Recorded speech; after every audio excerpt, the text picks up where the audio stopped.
Akan Sangur.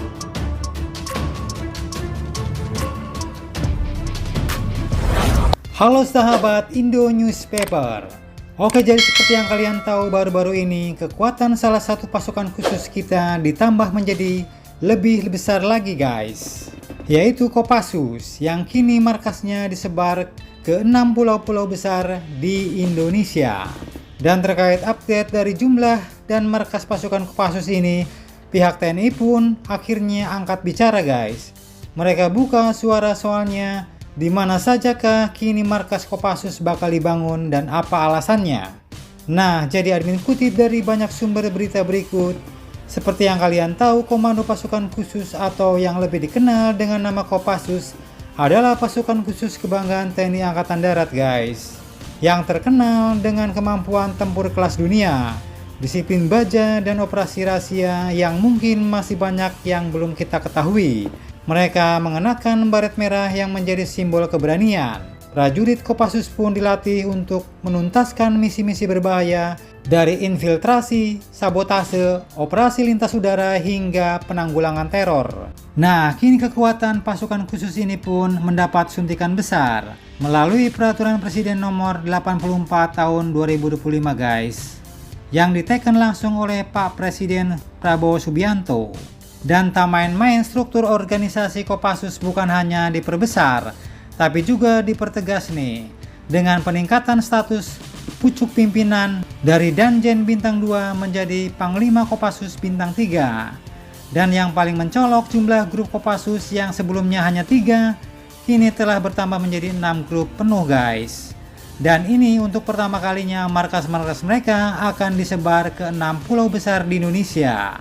Mulai dari grup 1 di Serang, Banten, Pulau Jawa. Kemudian grup 2 di Sukoharjo, Jawa Tengah, Pulau Jawa.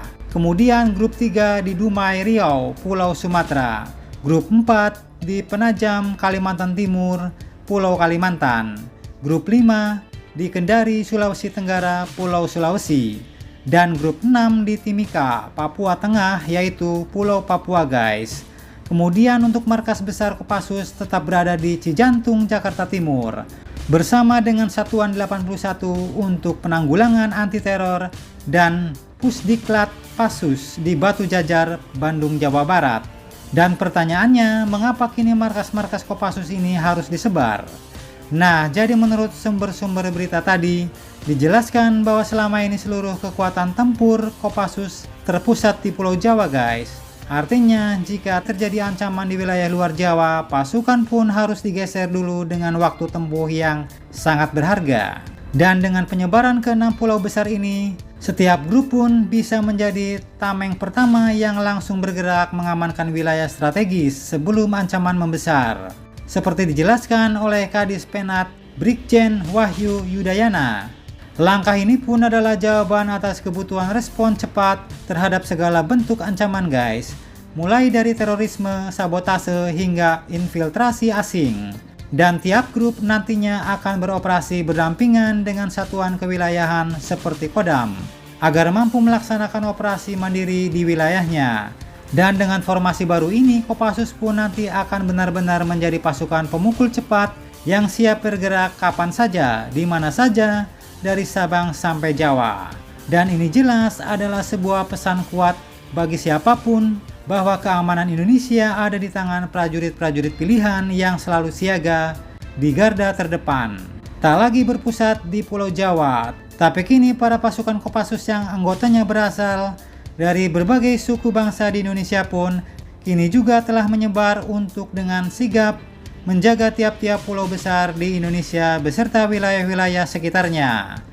Nah, jadi bagaimana menurut kalian tentang hal ini? Jangan lupa subscribe, like, share, komen. Tetaplah kalian semangat dan jangan santai terus. Demi Indonesia maju, salam Indo Newspaper. Sampai jumpa guys, terima kasih.